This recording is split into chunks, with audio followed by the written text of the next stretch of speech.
Hi, welcome to class. I wanted to take a little time to just sort of do a brief little introduction for you. That's what I would normally do on the first day of a face-to-face class. So I wanted to give you that same opportunity in this online class. I am Katie Rose. I'm the professor for this course.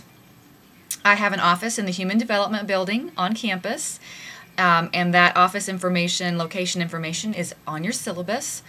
So if you need to come by during office hours or have an appointment with me, that's where you'll find me. I have been at TWU as a faculty member since August of 2005, and before that I was an adjunct professor here as well as at UNT, and I also taught at Ivy Tech Community College in Lafayette, Indiana, and at Purdue as a teaching assistant as a graduate student. I got my undergraduate degree at Baylor in Waco in Child and Family Studies, and I was concentrating at that time on child life. So I did a practicum, a 240-hour practicum at Santa Rosa Children's Hospital in San Antonio, Texas, the summer before I graduated. And then I went on to the University of North Texas to get a master's degree in Human Development and Family Studies. And at the conclusion of that, I did a 500-hour internship in child life at Texas Scottish Rite Hospital.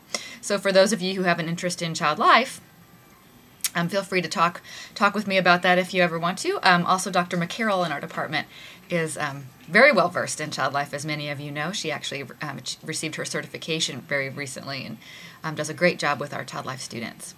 After I got my master's degree, I ended up working in childcare for a while. I went into childcare administration. I had been a teacher all through graduate school and college, and I tried my hand at administration. And I really liked the staff development piece of working in that context. And so I decided to go pursue my graduate work some more, and I went to Purdue in West Lafayette, Indiana. And I got a second master's degree there and wrote a thesis on perceptions of barriers to NAEYC accreditation by center staff and administrators. And then I went on and finished that and got my doctorate in child development and family studies there as well, and wrote my dissertation on parental decision making about non-parental child care choice. And then that led me back here to Denton and to be here with you all. So I'm happy to be here. I tell you that so that you kind of have an idea of what my experience is, both in practice and in research. I currently have several projects going on, and I encourage any of you who are interested in research or potentially going to graduate school, get in touch with some faculty around campus who are doing research. There's lots of us, and try to figure out a way you could get involved in some, because it's really good practice. Okay. In this online course, you won't have the benefit of coming to class and hearing reminders about due dates and that kind of thing. So what I encourage you to do during this first week of class is to get the syllabus out, print it off, so you have a hard copy, thumbtack it to a bulletin board near your computer, whatever is going to be most convenient, and get a calendar and write down all those due dates because, sorry about that, write down all those due dates because it's real easy to get behind if you aren't aware, because you're not coming to class and receiving those reminders from your classmates and from me. So you'll be responsible for keeping track of when things are due and getting them turned in on time. I do not take late work, so that will not be an option. So be sure that you have everything turned in on time. I will take your work early. You can always go in and submit it early, but you can't turn it in late. So let's make sure we're clear on that. No late work. Don't try. The syllabus is there for you to look at. Please read all the policies, all the information about the required materials. Summer sessions are very quick, and regardless of if it's summer or fall or spring, once we get started, we're started, and so you've got to have all your materials there ready to go. That's also not an excuse for late work, is that you didn't have your materials. If you don't have your book yet, I suggest going to the TWU bookstore, because you can have it in your hand when you leave, rather than trying to rely on some kind of online ordering situation. But the books are listed on the online course schedule every semester, so even if right now you've found yourself behind and you're kind of in a panic, you don't have to have that happen in future semesters. When you register for the class, you can click on books on the online course schedule, and the books will come up, as well as the instructor's vita and the syllabus, a short and abbreviated version of the syllabus. So you can definitely see what materials are required of you. So got to have all your stuff, got to get started. We're going to hit the ground running.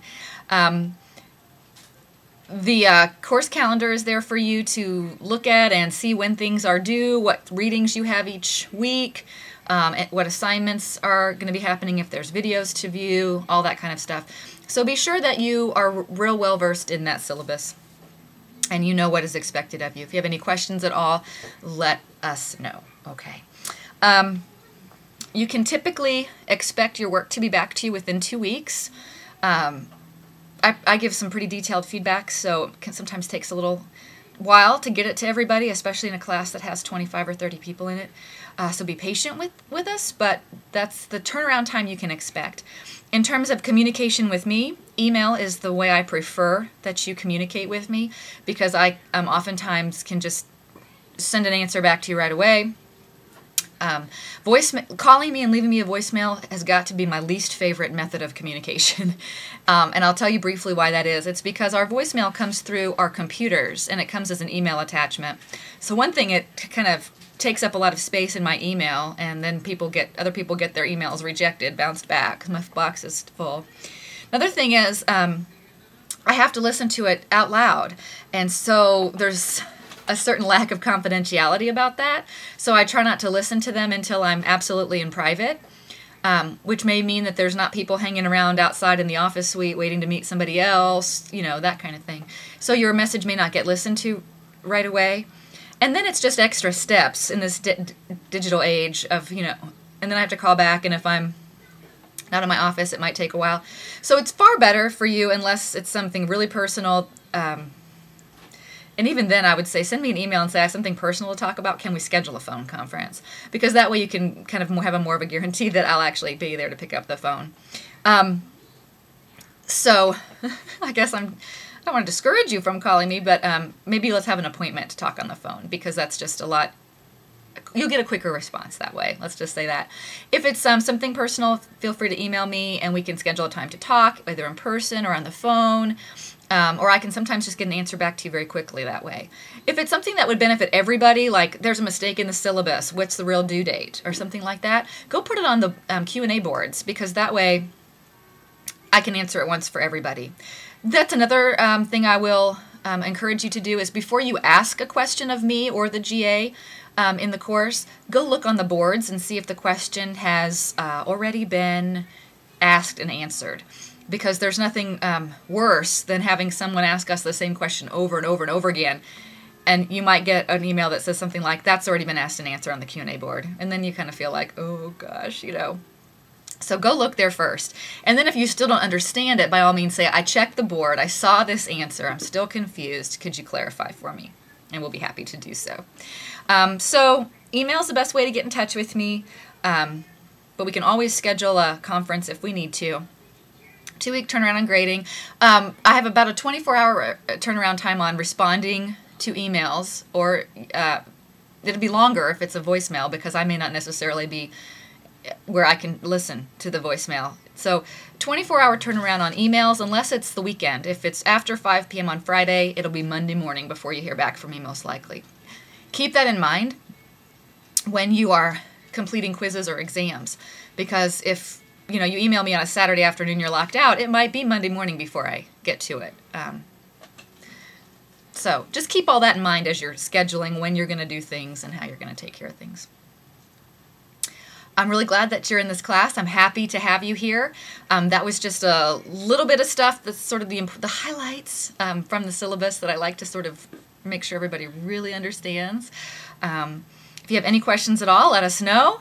And I encourage you to take some time to go into the course, have a look around, make sure you can figure out where everything is and how to navigate it, and let us know if you have any questions. We're glad you're here. See you online.